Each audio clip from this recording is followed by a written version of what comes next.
সবচেয়ে বড় চ্যালেঞ্জ, সেটা হচ্ছে আল্লাহকে পাওয়া। কি করা? যে আল্লাহর কাছ থেকে আমরা এসেছি সেই আল্লাহকে দুনিয়াতে এবং আখিরাতে পাওয়া, এটাই চ্যালেঞ্জ। আল্লাহকে যে ব্যক্তি পেয়েছে সে দুনিয়ার সব পেয়ে গেছে।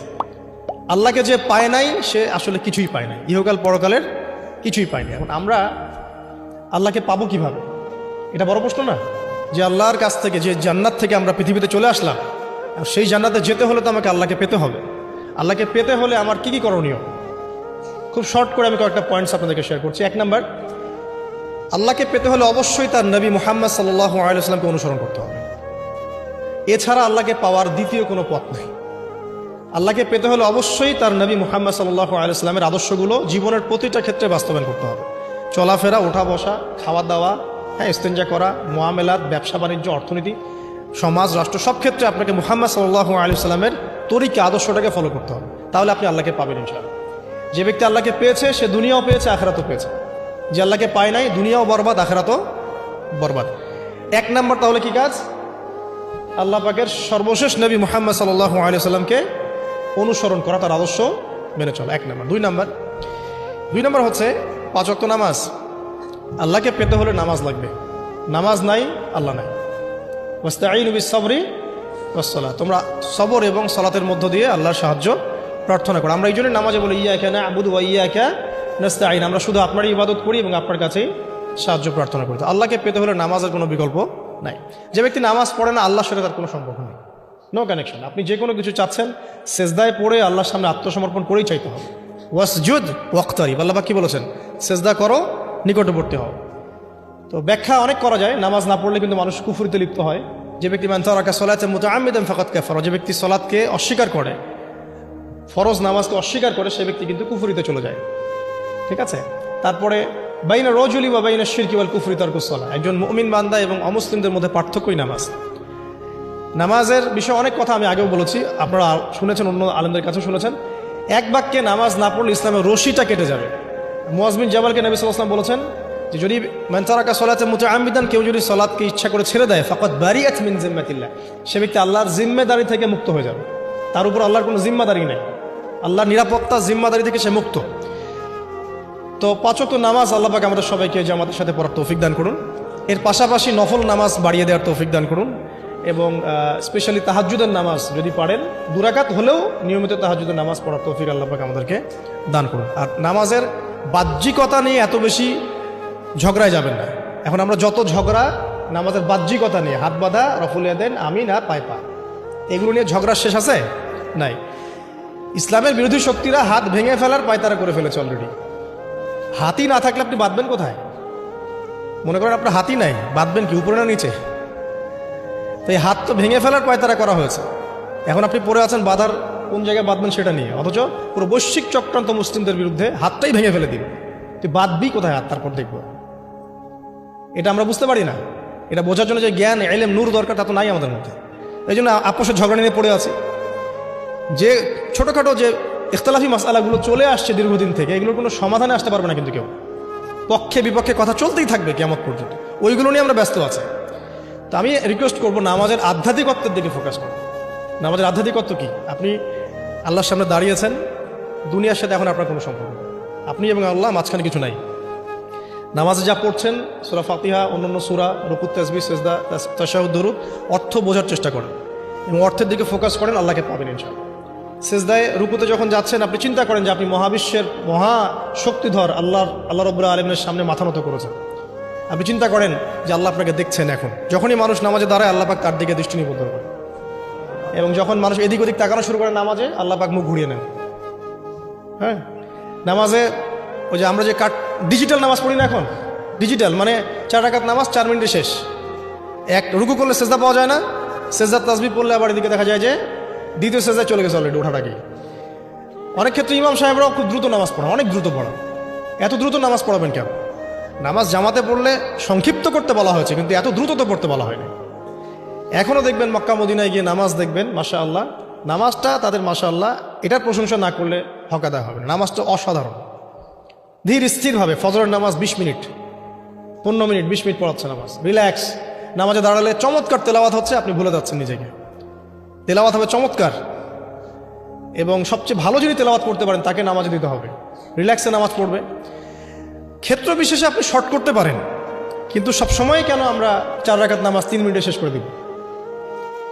আবার নামাজের পর দোয়াটা হবে লম্বা, অথচ নামাজটাই ছিল দোয়া, নামাজটাই কিন্তু দোয়া। এখন সেজদায় আমরা যদি কান্নাকাটি করতে না শিখি, আল্লাহর সামনে আমি মাথা নত করেছি, এখানে নিজের মনের যত আবেগ আকুতি দোয়া এগুলো আল্লাহর সামনে ঢেলে না দিতে পারি, এই দোয়া কালাম না শিখি, তাহলে তো নামাজের আধ্যাত্মিকত্ব অর্জন হলো না। সাহাবীরা কেমন করে নামাজ পড়তেন যে নামাজ পড়ার পরেও তাদের গা থেকে তীর বের করা যায়? কিভাবে তারা নামাজ পড়তেন? তাহলে নবী সাল্লাল্লাহু আলাইহি ওয়াসাল্লাম কিভাবে নামাজ পড়তেন যে নামাজ পড়ার ফলে তার পা মোবারক ফুলে যেত? 1 রাকাতে তিনি 4 পারা কোরআন তেলাওয়াত করতে পারলেন কিভাবে? তো তাদের নামাজ আর আমাদের নামাজ, আল্লাহ রাব্বুল আলামিন তার রাসূলের মাধ্যমে একটা হাদিসে জানিয়েছেন যে এমনও অনেক নামাজি আছেন, আউযুবিল্লাহ, আল্লাহ পাক আমাদেরকে তাদের অন্তর্ভুক্ত না করুন, যে নামাজ পড়ার পরে আল্লাহ রাব্বুল আলামিন এই নামাজটাকে ওই নামাজের মুখের উপর নিক্ষেপ করে দেয়, তোমার নামাজের আমার কোনো দরকার নেই। আল্লাহ পাক আমাদেরকে হেফাজত করুন। ধীর স্থিরভাবে পড়েন, রিল্যাক্সে, তাড়াহুড়োর কিচ্ছু নাই। ওয়া মা খালাকতুল জিন্না ওয়াল ইনসা ইল্লা লিয়াবুদুন, শুধুমাত্র আল্লাহর ইবাদত করার জন্যই তো পৃথিবীতে এসেছে। হোক না দোকানটা 5টা মিনিট পরে খুললে কি হবে? হ্যাঁ, জমিতে যান, জমিতে আধা ঘন্টা পরে গেলে কি হবে? যে আল্লাহ পাক আপনাকে বাঁচিয়ে রাখতে পারেন, সে আল্লাহ পাক আল্লাহর পথে সময় দিলে আপনাকে অফুরন্ত রিজিকও তো দিতে পারেন না? আপনি আল্লাহর হয়ে যান, বাকি সব আল্লাহ আপনার দায়িত্ব নিয়ে নেবেন। ইনশাআল্লাহ আপনি নিজে আল্লাহর হয়ে যান, আপনার সব কিছু দায়িত্ব কে নিয়ে নেবে? আল্লাহ নিয়ে নেবে। আল্লাহ পাক আমাদেরকে ধীর স্থিরভাবে আধ্যাত্মিকত্ব অর্জন করে নামাজ পড়ার তৌফিক দান করুন। তো দেখুন, আল্লাহকে পাওয়ার সবচেয়ে সেরা মাধ্যম কি? নামাজ। তার আগে বলেছি নবী সাল্লাল্লাহু আলাইহি ওয়াসাল্লামের অনুসরণ। আল্লাহকে পাওয়ার তৃতীয় একটা মাধ্যম বলে দিই আমি, সওম বা রোজা রাখা। অল্প সময় ঘুরিয়ে নিচ্ছি, সওম বা রোজা রাখা। রোজা কেন আল্লাহকে পাওয়ার মাধ্যম জানেন? কারণ রোজা রাখা অবস্থায় আমরা কিন্তু গোপনে পানাহার করি না, করি? আমরা রোজা রেখেছি, গোপনে কিন্তু পানি খেতে পারি, কেউ দেখবে না। গোসল করছেন, আপনি পানি খেতে পারেন, কেউ দেখবে না। লুকিয়ে লুকিয়ে আপনি কিন্তু খাবার খেতে পারেন, কেউ দেখবে না, বাসায় কেউ নাই দেখার, কিন্তু আপনি খান না। আপনি সবর করেন, সহ্য করেন, একদম সূর্যাস্তের সময় গিয়ে আপনি ইফতার করেন। এই যে কাজটা আপনি কেন করেন? কারণ আপনি ফিল করেন যে আল্লাহ আপনাকে দেখছেন। কেউ আপনাকে দেখুক না দেখুক, আল্লাহ আপনাকে দেখছেন। এটাই হচ্ছে ইহসান, এটাই হচ্ছে আল্লাহ পাকের মারিফতকে উপলব্ধি করা। আল্লাহ রাসূল সাল্লাল্লাহু আলাইহি ওয়াসাল্লাম বলেছেন, ইহসান হচ্ছে আন তা'বুদাল্লাহা কাআন্নাকা তারাহ, তুমি এমনভাবে আল্লাহর ইবাদত করবে যেন তুমি আল্লাহকে দেখছো। ওয়া ইল্লাম তাকুন তারাহু ফাইন্নাহু ইয়ারাক, তুমি আল্লাহকে দেখতে না পারলেও বিশ্বাস করবে আল্লাহ তোমাকে দেখছেন। তো এটা রোজা রাখলে উপলব্ধি হয় না যে আল্লাহ আমাকে দেখছেন? এটা হচ্ছে আল্লাহকে পাওয়ার মাধ্যম। এই জন্য রমাজানের রোজা অবশ্যই রাখবো ইনশাআল্লাহ। পাশাপাশি এই যে সোমবার, বৃহস্পতিবার, বা এই যে মাসের 3 দিন আইয়ামে বীজের সওম আছে, 13, 14, 15, আরাফার সওম, আশুরার সওম বা নফল সওম, এগুলো রাখার অভ্যাস করলে আল্লাহকে পাওয়া যাবে ইনশাআল্লাহ। আল্লাহ পাক আমাদেরকে বেশি বেশি সওম রাখার তৌফিক দান করুন। এবং আমাকে, আপনাদের সবাইকে বিগত জীবনে আমরা যারা বিভিন্ন সময় সওম রাখি নাই বা রাখতে পারি নাই, বা বিভিন্ন সালাত পড়তে পারি নাই, এগুলোকে হিসেব করে আদায় করার তৌফিক আল্লাহ পাক দান করুন। আমিন। 4 নম্বর একটা মাধ্যম বলে দিই আল্লাহকে পাওয়ার, সেটা হলো তিলাওয়াতে কোরআন। কোরআন তেলাওয়াত যে যত বেশি করবে, অর্থ উপলব্ধি করে পড়বে, সে আল্লাহ পাককে চাক্ষুষ পাবেন ইনশাআল্লাহ। মানে আল্লাহ রাব্বুল আলামিন একটা চিঠি দিয়েছেন, মনে করেন আপনাকে, আপনার একজন, কথার কথা এক্সাম্পল দিচ্ছি, যে আপনার কোনো একজন বন্ধু আছে অনেক দূরের কোনো দেশে, তা আপনি তাকে দেখেনও নাই, আপনি তাকে চিনেনও, মানে আপনি তার চেহারা দেখেন নাই, তাকে চিনেন না, তার সাথে যোগাযোগের মাধ্যম হচ্ছে আপনার চিঠি বা মেসেজ, ঠিক আছে? এখন সে আপনাকে কিছু মেসেজ পাঠালো, এই মেসেজের মধ্যে সে কিছু ইনস্ট্রাকশন দিয়েছে যে এইগুলো করতে হবে, এগুলো করতে হবে, বা আপনার প্রতি ভালোবাসার ইজহার করছে। আর এই মেসেজটা যদি আপনি পড়তে পারেন, তাহলে আপনি আপনার বন্ধুর সাথে একটা কানেকশন তৈরি করলেন না? বুঝতে পারছি না? আচ্ছা, এখন সমস্যা হচ্ছে কি, আমরা ওই মেসেজটা পড়তেই পারি না। আমরা তো কোরআনটা পড়তেই জানি না, তাহলে মেসেজটা পাবো কীভাবে? আর যারা পড়তে জানি সেই ভাষাটা বুঝি না। এখন ওই বন্ধু মনে করেন চিঠি লিখেছে বাংলা ভাষায়, আর আপনি বাংলা পড়তে জানেন না, তাহলে কি পারবেন উপলব্ধি করতে তার মনের ভাব, সেই বন্ধুর আবেগ, ভালোবাসা, প্রেম আপনি কি উপলব্ধি করতে পারবেন? লিখেছে সে উর্দু দিয়ে বা ইংরেজিতে, আপনি ইংরেজি বোঝেন না, ইংরেজি লিখতে পারেন না, তাহলে কি আপনি তার চিঠি বুঝতে পারবেন? এখন আমরা যেহেতু আরবি বুঝি না, এই কারণে কোরআনের মধ্যে কি বলেছেন আল্লাহ রাব্বুল আলামিন আমরা উপলব্ধি করতে পারছি। আমি কি বুঝতে পারছি?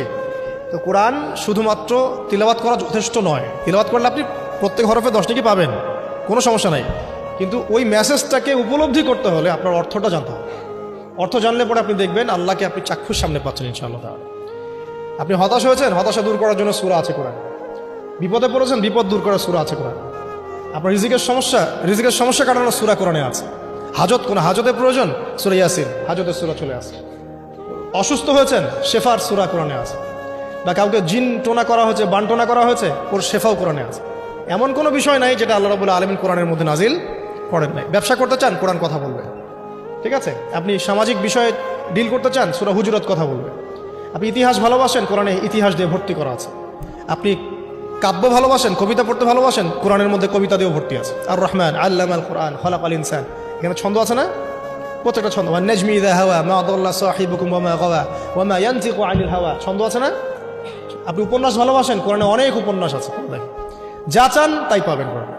এক কথায় আপনি আল্লাহকে পাবেন কোরআনের মধ্য দিয়ে। তো কোরআনের সাথে যার সম্পর্ক যত বেশি, আল্লাহর মারেফত সে তত বেশি পাবে ইনশাআল্লাহু আজ্জা ওয়া জাল। 4টা বলেছি না? 5 নম্বর হচ্ছে হজ উমরা করা। হজ উমরা আল্লাহ পাক আমাদের সবাইকে বেশি বেশি করার তৌফিক দেখ। হজ এবং উমরা এমন কিছু কাজ আছে যে কাজগুলো সরাসরি আপনার সাথে আল্লাহ পাকে কানেকশন করাবে। আরাফার মাঠে যাবেন, ওই মাঠে কি কিয়ামত হবে না? আল্লাহকে চিনতে পারবেন এখানেই। তারপরে যে সাই করেন না, সাফা মারওয়া সাই করে, ওখানে গেলে আপনি বুঝতে পারবেন যে কিভাবে ইসমাইল আলাইহিস সালামকে পানি দেওয়ার জন্য তার মা হাজরা এখানে দৌড়াদৌড়ি করেছে। বাইতুল্লাহ দেখবেন, আপনি চিনবেন যে আল্লাহর তাওহীদ কি জিনিস। চোখে দেখার সাথে সাথেই আপনার ভিতরে এমন একটা ফিলিংস আসবে যেটা ভাষায় প্রকাশ করা যাবে। চোখে দেখার সাথে সাথেই এমন একটা ফিলিংস আসবে, আপনাকে আমি এটা ভাষায় প্রকাশ করে বোঝাতে পারবো না। আপনি জানবেন ইব্রাহিম আলাইহিস সালাম এবং তার ছেলে ইসমাইল আলাইহিস সালাম বাপ বেটা মিলে রাজমিস্ত্রি কাজ করেছে। এটা আপনি জামজাম কূপ দেখবেন, পানি পান করবেন, আল্লাহকে চিনতে পারবেন যে এই কূপ তো অলৌকিক। এই কূপের মতো কূপ নাই পৃথিবীতে, এর পানি কখনো শেষ হয় না। এবং এই পানি খেয়ে মানুষ বেঁচে থাকতে পারে, খাবারের দরকার হবে না। দীর্ঘদিন পর্যন্ত এই পানি খেয়ে মানুষ বেঁচে থাকতে পারবে, খাবারের প্রয়োজন হয় না। তো এই পানির মধ্যে এমন কিছু উপাদান আছে যেটা মানুষের শরীরের রোগগুলোকে শেফা দিয়ে দিবে ইনশাআল্লাহ তাআলা আল্লাহর হুকুমে। তো প্রত্যেকটা কাজে রাসূল সাল্লাল্লাহু আলাইহি ওয়াসাল্লামের শহরে গেছেন মদিনায়, ওই মদিনার বাতাসটা আপনাকে বলে দিবে এটা একটা অন্যরকম শহর, ঠিক আছে? রাসূল সাল্লাল্লাহু আলাইহি ওয়াসাল্লামের রওজায় যাবেন, সামনে দাঁড়াবেন, আপনি আল্লাহকে চিনতে পারবেন। আপনি আর পৃথিবীতে থাকবেন না, অন্য জগতে চলে যাবেন।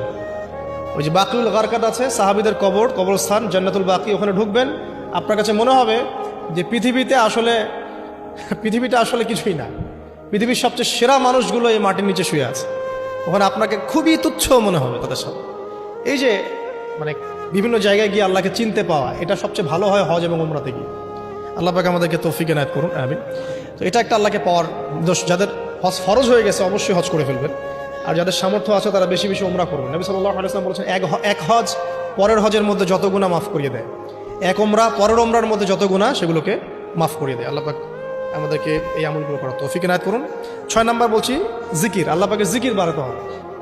যে আল্লাহ পাকের জিকির যত বেশি করবে, সে আল্লাহ পাকের মারিফত তত বেশি উপলব্ধি করবে, আল্লাহকে পাবে ইনশাআল্লাহ। আর এই জিকির করার জন্যে অজুও শর্ত নয়, জানেন? আল্লাহর জিকির করার জন্য কিন্তু অজু শর্ত নয়। আপনি মনে মনে চলতে ফিরতে অলওয়েজ সুবহানাল্লাহ, আলহামদুলিল্লাহ, আল্লাহু আকবার, লা ইলাহা ইল্লাল্লাহ, আস্তাগফিরুল্লাহ পড়তেই থাকতে পারেন। কষ্টের কিছু আছে? খালি জবান চলবে, খালি জবান চলবে। মাঠে কাজ করছেন, ওই যে লাঙল দিয়ে কাজ করছেন, সেচ দিচ্ছেন, আপনি পড়তে থাকবেন আস্তাগফিরুল্লাহ ওয়া আতুবু ইলাইহি, লা হাওলা ওয়ালা কুওয়াতা ইল্লা বিল্লাহ, সুবহানাল্লাহ, আলহামদুলিল্লাহ, লা ইলাহা ইল্লাল্লাহ, আল্লাহু আকবার। কোনো সমস্যা? কোনো সমস্যা নেই। রান্না বান্না করছে মেয়েরা, এটা করতে করতে পড়তে পারবে না? গাড়ি ড্রাইভ করছেন, ড্রাইভ করতে করতে আপনি পড়তে পারবেন লা ইলাহা ইল্লাল্লাহ ওয়াহদাহু লা শারীকা লাহু, লাহুল মুলকু ওয়া লাহুল হামদু ওয়া হুয়া আলা কুল্লি শাইইন কাদির। যে কোনো কাজ করতে করতেই ইল্লাল ইস্তিনজা, ইস্তিনজা বাদ দিয়ে। ইস্তিনজা কি জিনিস? প্রসাব পায়খানা। এই সময় এগুলো মুখ দিয়ে বলবেন না, দরকার নাই। আপনি এখানে এরপরে যে সময়গুলো আছে এগুলোতে আপনি জিকির বাড়াবেন। যে যত বেশি জিকির করবে তার কলব তত বেশি পরিচ্ছন্ন হবে। যার কলব যত পরিচ্ছন্ন, আল্লাহর নূর তার কলবে তত বেশি আসবে, সে আল্লাহ পাকে তত কাছে পাবে ইনশাআল্লাহু আজ্জা ওয়া জাল। 7 নাম্বার দোয়া ইস্তেগফার বাড়িয়ে দেয়। আল্লাহর কাছে বেশি বেশি দোয়া করতে হবে। দোয়া বাড়িয়ে দেন। দোয়ার জন্য হুজুর ডাকতে হবে না, দোয়ার জন্য আমাকে ডেকে বাসায় খাওয়ানোরও দরকার নেই। দোয়ার জন্য আপনি যথেষ্ট। নামাজে দাঁড়ান, নামাজের সিজদায় দোয়া করেন। নফল নামাজ পড়েন, নফল নামাজের সিজদায় দোয়া করেন। নামাজের পরে হাত তুলে দোয়া করেন প্রয়োজনে। নামাজে সালাম ফেরানোর আগে দোয়া করেন। যে কোনো ভালো কাজ করেছেন তারপর দোয়া করেন, ঠিক আছে? কোরআন তেলাওয়াত করলেন, দোয়া করেন। তাহাজ্জুদের ওয়াক্তে দোয়া করেন। বৃষ্টি পড়ছে তখন দোয়া করেন, ঠিক আছে? মানে দোয়া কবুলের মোমেন্ট, সময়গুলো, আজান হয়েছে, আজান ইকামতের মাঝখানে দোয়া করেন। এই যে এখন খুতবা হচ্ছে, এই সময় দোয়া করেন, দোয়া কবুল হবে। দিনই মসজিদে বসেছেন, দোয়া করেন। দোয়া করতে থাকেন মনে। যত বেশি আপনি দোয়া করতে পারবেন আল্লাহর কাছে, ইনশাআল্লাহ আল্লাহকে আপনি তত কাছে পাবেন ইনশাআল্লাহ। এটা আল্লাহকে পাওয়ার অন্যতম মাধ্যম। এবং ইস্তেগফার, ইস্তেগফার মানে কি? তওবা করা। আস্তাগফিরুল্লাহাল্লাযী লা ইলাহা ইল্লা হুয়াল হাইয়ুল কাইয়ুম ওয়া আতুবু ইলাইহি, এটা বেশি বেশি পড়বেন। দিনে কমপক্ষে 70 বার বা 100 বার পড়ার চেষ্টা করবেন। আল্লাহ পাক তৌফিক দান করুন। কয়টা বলেছি ভাই? 7টা। আচ্ছা, 8 নম্বর হচ্ছে সদকা করা। সদকা, দান সদাকা আল্লাহর কাছে খুব বেশি পছন্দের। দান সদকা করার জন্য সম্পদ লাগে না। আমার কথা শুনে, দান সদকা করার জন্য সম্পদ লাগে না, কলিজা লাগে, মন লাগে। বহু বড় বড় মানুষ আছে দান সদকা করতে পারে না, কোটিপতি, জাকাত দেয় না, আছে না? আর বহু গরিব মানুষ ভ্যান চালায়, কৃষিকাজ করে, দেখবেন 100 টাকা দান করে দিল, মন থাকতে হয়, মন, কলিজা বড় থাকতে হয়। তো যাদের কলিজা বড়, মন বড়, তারা দান সদকা করতে পারবে ইনশাআল্লাহ। আর যার মন বড়, সেখানেই তো আল্লাহ নূর আসবে। সংক্ষিপ্ত মনে কি, সংকীর্ণ মন আল্লাহ নূর কোত্থেকে আসবে? কথা বুঝতে পারেন নাই? তো দান সদকা বাড়ান। আপনি 1 টাকা দান করেন, 5 টাকা দান করেন, হালাল রিজিক থেকে 1 টাকা দান করেন, সেটা আল্লাহর কাছে অনেক বেশি পছন্দের। একটা হাদিসে নবী সাল্লাল্লাহু আলাইহি ওয়াসাল্লাম বলেছেন, হালাল উপার্জন থেকে আল্লাহর বান্দারা যখন একটা খেজুরও দান করে, আল্লাহ পাক সেই একটা খেজুরকে আস্তে আস্তে বড় করতে থাকেন, বড় করতে থাকেন, বড় করতে থাকেন। এটা এক পর্যায়ে পাহাড়ের সমান হয়ে যায়। কিয়ামতের মাঠে মানুষ তার দান এবং সাদাকার যে ছায়া, এই ছায়ার নিচে অবস্থান করবে। আপনার বিপদ হয়েছে, দান সদকা করেন, বিপদ দূর হয়ে যাবে ইনশাআল্লাহ। জটিল কোনো রোগ হয়েছে, কোনো ডাক্তার ট্রিটমেন্ট করতে পারছে না, সদকা করেন, রোগ ভালো হয়ে যেতে পারে ইনশাআল্লাহ। সদকার ব্যাপক ফজিলত আছে। সদাকা, দান সদাকা, দোয়া, এগুলো তাকদিরের যে বিপদ আপদগুলো আছে না, ঝুলে আছে, আমাদের তাকদিরের বিপদ আছে না অনেক, এগুলোকেও সরিয়ে দিতে পারে আল্লাহ। এই শক্তি আছে দোয়া এবং দান সদকার মধ্যে। আল্লাহ পাক আমাদেরকে বেশি বেশি সদাকা করার তৌফিক দান করুন, আমিন। আর সদাকা নফল না করতে পারলেও কমপক্ষে ফরজ জাকাতটুকু দিবেন, ফরজ জাকাতটুকু দিবেন। কারণ জাকাত, সদকা এবং ব্যবসা, এগুলো হচ্ছে ইসলামিক অর্থনীতির মূল ভিত্তি, এর সাথে কৃষিকাজ।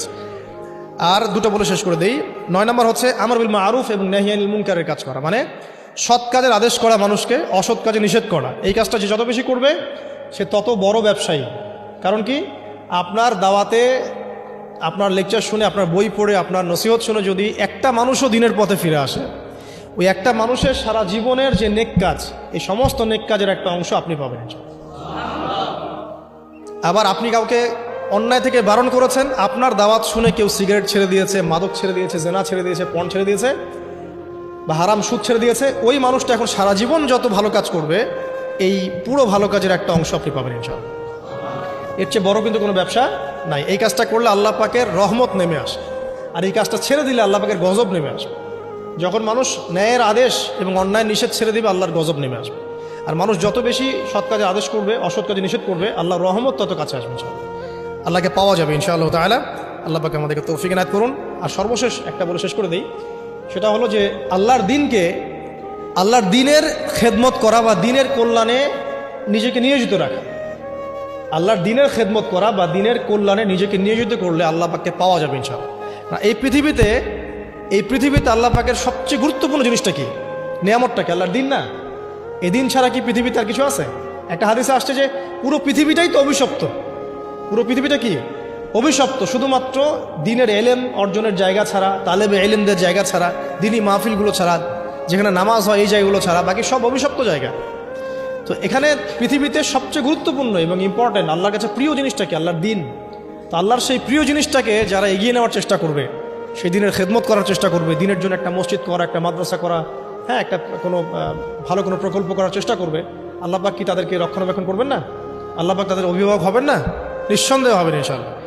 এবং ইনশাআল্লাহ তাআলা তারা পৃথিবীতেও সফল হবে, পরকালেও ইনশাআল্লাহ তাআলা সাফল্যের চাদর তাদেরকে আঁকড়ে ধরবে ইনশাআল্লাহ তাআলা। আল্লাহ রাব্বুল আলামিন আমাদের সবাইকে এই দুনিয়াতে আল্লাহকে পাওয়ার তৌফিক দান করুন, এবং যে কাজগুলো করলে পরে আল্লাহকে পাওয়া যায়, সেই কাজগুলো বেশি বেশি করে করার তৌফিক আল্লাহ পাক দান করুন।